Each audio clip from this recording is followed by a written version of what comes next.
crois. Et c'est tout à fait intolérable et nous devons le faire savoir. Alors, déjà vers ses parents, ce qui est inadmissible, c'est qu'aujourd'hui, je n'ai toujours pas de preuves noir sur blanc. On dit qu'il a été noyé, il n'a pas été noyé. Jusqu'à aujourd'hui, je peux vous dire qu'il n'a pas été noyé.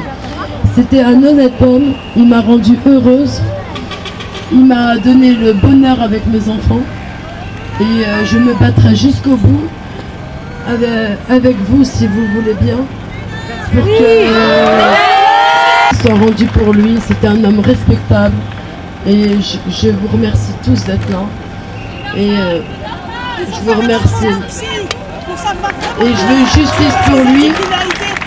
Et je voudrais à l'heure actuelle aujourd'hui, parce que je suis en rage contre ce magasin Bactor. Bactor, je veux plus qu'il soit là.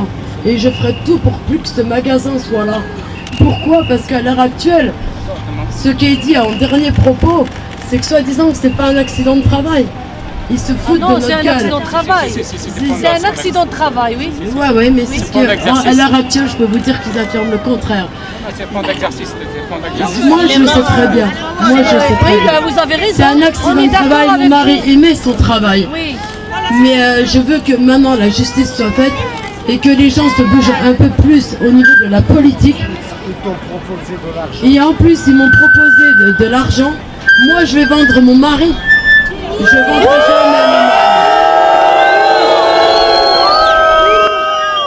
Je me battrai jusqu'au bout pour qu'il repose en paix. Il le mérite. Je vous remercie beaucoup. Merci.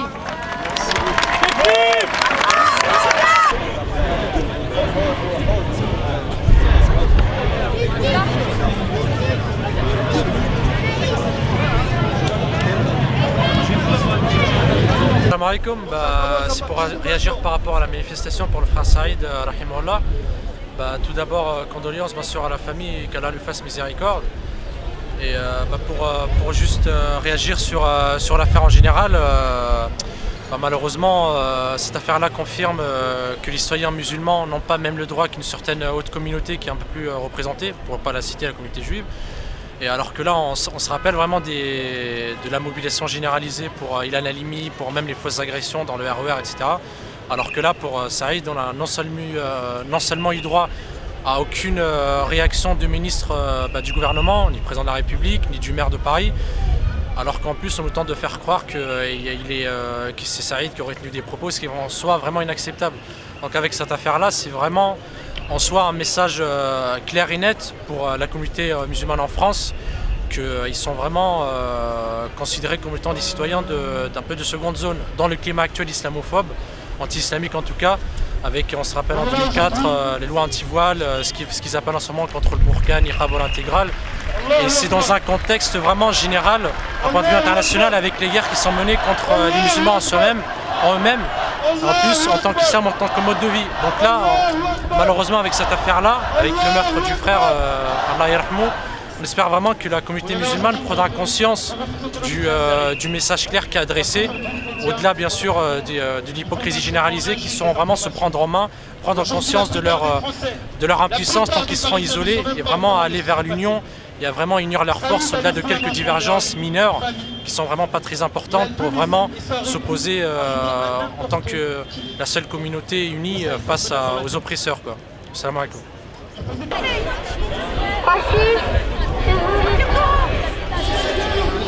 Faire qui reflète un état d'esprit général. Il y a un climat, oui, allez-y. Voilà, on veut juste simplement vous expliquer que c'est une affaire qui est dramatique. On ne sait pas si c'est raciste ou pas, et on va le savoir bientôt, mais simplement, ça reflète l'état d'esprit général. C'est-à-dire qu'il y a une partie de la communauté, on va dire afro-européenne, on va dire ça comme ça, de confession musulmane, qui est traitée comme des sous-citoyens.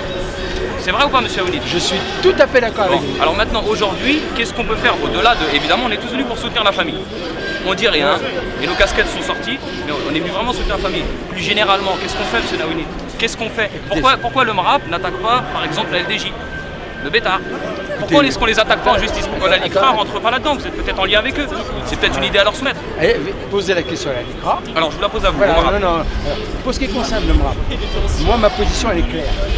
si demain, et je suis en contact avec l'avocat, nous avions les éléments qui permettent de dire que dans cette affaire, il s'agit d'un crime raciste, le MRAP ne faillira pas à sa mission. On entend bien, je vous parlais un peu plus généralement. Comme nous l'avons fait et comme nous le faisons pour... Excusez-moi monsieur, hormis l'affaire raciste, juste le chef d'inculpation, violence volontaire, est-ce que vous trouvez que c'est normal ça?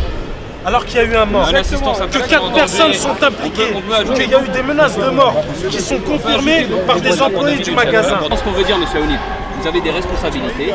Il y a une partie de la communauté, je le répète, afro-européenne de confession musulmane qui n'accepte pas et qui n'accepte plus, on va dire, d'être traités comme des sous-citoyens et d'être stigmatisés en permanence. Alors, on vous le fait passer à vous parce que puis vous êtes venu en soutien de la famille. Non, mais on ne dit pas du tout le contraire. Je dis simplement que maintenant, il va falloir que vous preniez, vous, vos responsabilités. Il peut y avoir un contexte qui joue. Vous ne voulez pas que je parle de la LICRA, on n'en parle pas. Mais le MRAP, en tant qu'association antiraciste... La Ligue défense juive, on en a demandé la dissolution en ce qui nous concerne. Par rapport à la Ligue défense juive, monsieur Aounid, juste une petite question. Et j'ai été de ceux qui ont été agressés par les militants de la Ligue défense juive. Pourquoi vous les attaquez pas en justice?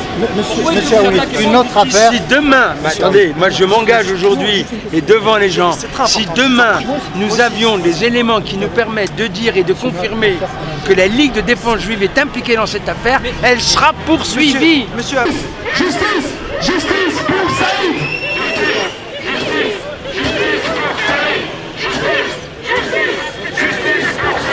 Justice! Justice! Nous on est là pour soutenir Saïd Bourarache, alors Al-Hamou. Aujourd'hui c'est un fait exécrable. Il faut soutenir, faut qu'on soit tous mobilisés pour pouvoir renverser la situation. Aujourd'hui la justice elle est contre nous et elle essaie de cacher la vérité. Et Inch'Allah, on va connaître la vérité et on va défendre tous ensemble, main dans les mains, l'histoire et on va punir les criminels. Salam alaikum. Donc voilà, on est venu nous en tant que le groupe de frères Serat Al-Aza pour soutenir le drame, enfin le meurtre, la condamnation du meurtre quasi assuré raciste de Saïd par des membres de la communauté juive. Donc on constate bien qu'il y a un vrai deux poids deux mesures comme d'habitude et puis que tout simplement les citoyens afro-européens d'origine de confession musulmane ils sont tout simplement considérés comme des chiens. Voilà, c'est-à-dire qu'on leur apporte ni le droit à la justice et ni le droit à la mémoire, parce que le pire c'est que la mémoire de Saïd elle a été salie. Elle a été salie parce qu'ils ont tenté de rapporter des pseudo-propos antisémites qui sont complètement faux, parce que tous les témoins de toute façon ils ont bien fait comprendre que c'était pas vrai, et comme quoi il aurait lui-même sauté dans le canal et qui se serait noyé. Alors on a envie de leur dire que premièrement, si c'était vrai, ils sont coupables de non-assistance à personne en danger, ces gens-là. Deuxièmement, c'est impossible. Et tout le monde sait, tous les témoignages des témoins vont dans ce sens-là. Donc Inch'Allah, il y aura la justice et la vérité pour Saïd. Inch'Allah.